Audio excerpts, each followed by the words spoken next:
कि शांत हो जाइए। क्रोधित स्वरूप को शांत किया है भगवान ने। प्रहलाद को अपनी जिह्वा से चाटने लगे जैसे गाय अपने बछड़े को चाटने लगती है। दिव्य प्रार्थना की है प्रहलाद जी महाराज ने।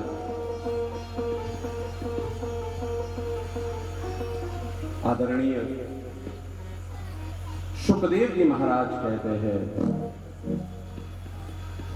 भगवान की भक्ति जब मिल जाती है तो राक्षसी वृत्ति भी समाप्त हो जाती है। आपके अंदर कितने भी दुर्गुण हो, कितने भी अवगुण हो, एक बार अगर आप आकर के मन से, मने एवं मनुष्याणाम कारणम मंदमोक्षयो, मन से भगवान के आगे अगर समर्पण कर दोगे तो आपके शरीर का एक एक दुर्गुण ईश्वर दूर करके रखेगा।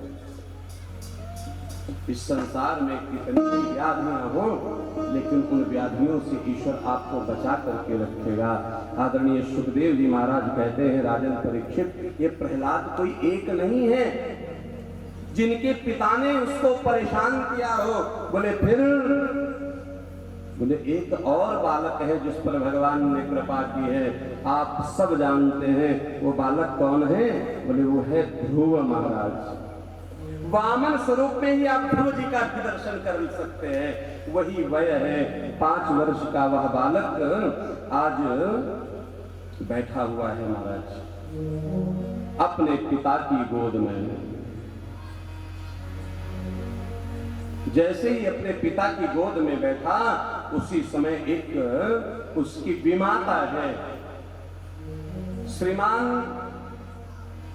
उत्तानपाद जी की 2 पत्नियां हैं। उत्तानपाद जी स्वयंभू मनु के संतान हैं, उत्तानपाद और प्रियव्रत।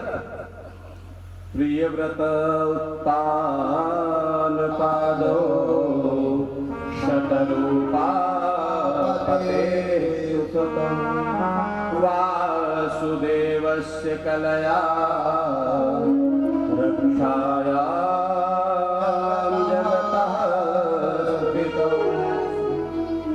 आज वहां पर जब आए, ध्रुव जी महाराज पिता की गोद में बैठ गए तो मां आई सुरुचि, और सुरुचि ने कहा तू पिता की गोद में बैठने का अधिकारी नहीं है।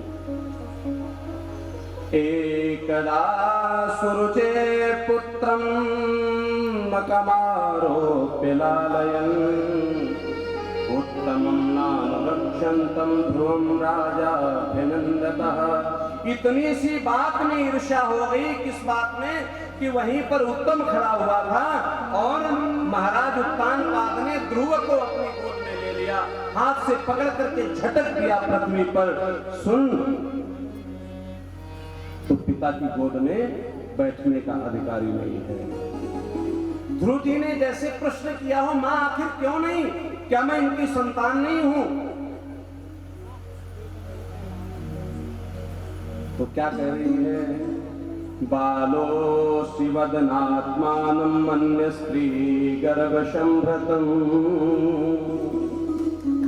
तो पिता की तो संतान है उत्तानपाद की, लेकिन तूने मेरे गर्भ से जन्म नहीं लिया, अन्य स्त्री गर्भसंभृतं, दूसरी स्त्री के गर्भ से जन्म लिया है। नूनम वेद भवानी यस्य दुर्लभेर्थे मनोरथा। पिता की गोद में अथवा तो उत्तराधिकारी बनने के लिए तुझे मेरी कोख से जन्म लेना पड़ेगा, मेरे गर्भ से जन्म लेना पड़ेगा। इतनी तृष्णा, इतनी ईर्ष्या, इतना द्वेष। आज ये सुरुचि कौन है? 2 पत्नियां हैं, सुरुचि और सुनीति। सुरुचि का तात्पर्य ही है अपनी रुचि के अनुसार काम करना, और सुनीति ऐसी है जो नीति के अनुसार कार्य करती है। रोता रोता बेटा आकर के माँ के आंचल में महाराज अपने अश्रुओं को पोंछने लगा और माँ से कहा, माँ आज मेरा बड़ा अपमान हो गया, ये माँ बड़ी दुष्ट है, इसका कभी कल्याण नहीं होगा। ध्रुव के मुख पर हाथ रख दिया सुनीति। बेटा नहीं, ऐसा नहीं कहते कि मां मंगलम तात परे सुमस्था भुंक्ते जनो यत् पर दुःखदस्त सत्यम सुरत्याभिहितं भवान में। और ये कहते कहते सुनीति का गला भर आया। सुनीति कहती है यद्दुर्भगाया उदरे गृहीतः। अपनी व्यथा को कभी कह नहीं पाती थी, अपने अंतर में दबा लेती थी, लेकिन आज जब पुत्र के मुख पर अश्रु को देखा है तो माँ अपने को रोक नहीं सकी। बोली मुझे दुख है, लेकिन तू अपनी माँ को कुछ मत कहे, छोटी माँ को कुछ मत कहे। दोष तो तेरा भी नहीं है, दोष तो मेरा है। क्यों? क्योंकि यद दुर्भगाया उदरे गृहीत, मुझ दुर्भाग्यशालिनी के गर्भ से तो उत्पन्न हुआ है, कष्ट तो इस बात। लेकिन बेटा आज एक बात कहूं तो मानेगा? बोले मां आदेश कर। आज 5 वर्ष का बालक माँ के सामने हाथ जोड़ करके खड़ा है कि माँ को आदेश कर, मैं क्यों नहीं मानूंगा। आप मुझे बोलो तो सही। माँ क्या कहती है? माँ कहती है अब तू पिता की गोद की चाह नहीं करना, मगर तू मेरा संतान है ना, मेरी संतान है, तो अब परम पिता की गोद में बैठ जाना। समझ में आ गया ध्रुव जी के महाराज। निकल पड़ा है 5 वर्ष का वह बालक वृंदावन की तरफ। विशाल जंगल, घनघोर जंगल में अंधियारी काली रात में नारद जी जा रहे थे। नारद जी ने देखा एक दिव्य बालक है, स्वरूप और जैसे राजकुमारों जैसा, आकर के पूछा बेटा कहाँ जा रहे हो? बोले हम तप करने जा रहे हैं। बोले 4 साल के 5 साल के बच्चे भजन करने के लिए नहीं होते, ये तो आनंद करने के लिए होते हैं, विहार करने के लिए होते हैं, तरह तरह का भोजन करने के लिए होते हैं। बेटा यहाँ पर कोई तुमको जंगली जीव अपना निवाला बना लेगा। तो ध्रुव जी महाराज कहते हैं मुझे निवाला क्यों बना लेगा? बोले ये हिंसक होते हैं। तो जैसे ध्रुव जी कहना चाह रहे हो, ये पशु इतने हिंसक नहीं होते जितना मानव हिंसक होता है। पशु को तो जब तक भूख न लगे ना, उसके सर पर आप बैठे रहो तो कुछ नहीं करता, लेकिन मानव 5000 वर्ष के लिए भी इकट्ठा कर ले तो भी भूखा ही रहता है। हाय हाय चाहिए, हाय हाय चाहिए। अरे ऐसा नहीं है, यहाँ पर तुझे कोई न कोई मार के खा जाएगा।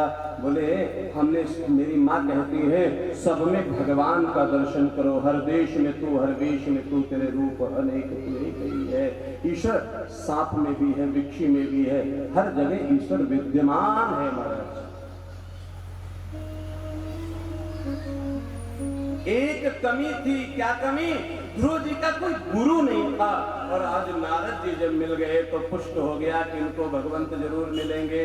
क्यों? नारद जैसा गुरु जिसको मिल जाए उसको भगवान तो मिल ही जाया करते हैं। गुरु बिन भवनिधि तरई न मोहि।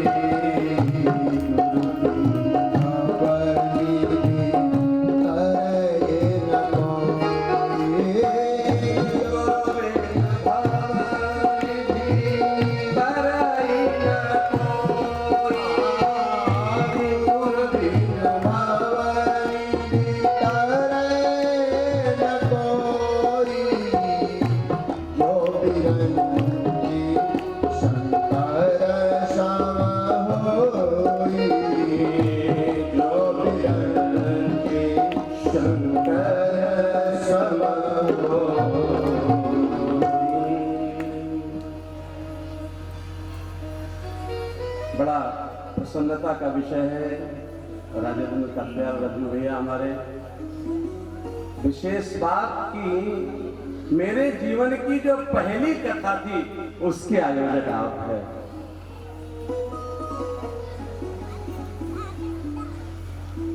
मेरे बड़े अनन्य हृदयंगम, और अगर मैं कहूं कि हमारे जीवन में लखनऊ में आने के बाद जो सबसे मजबूत नींव का कोई पत्थर है तो ये सम्मुख बैठा। लेकिन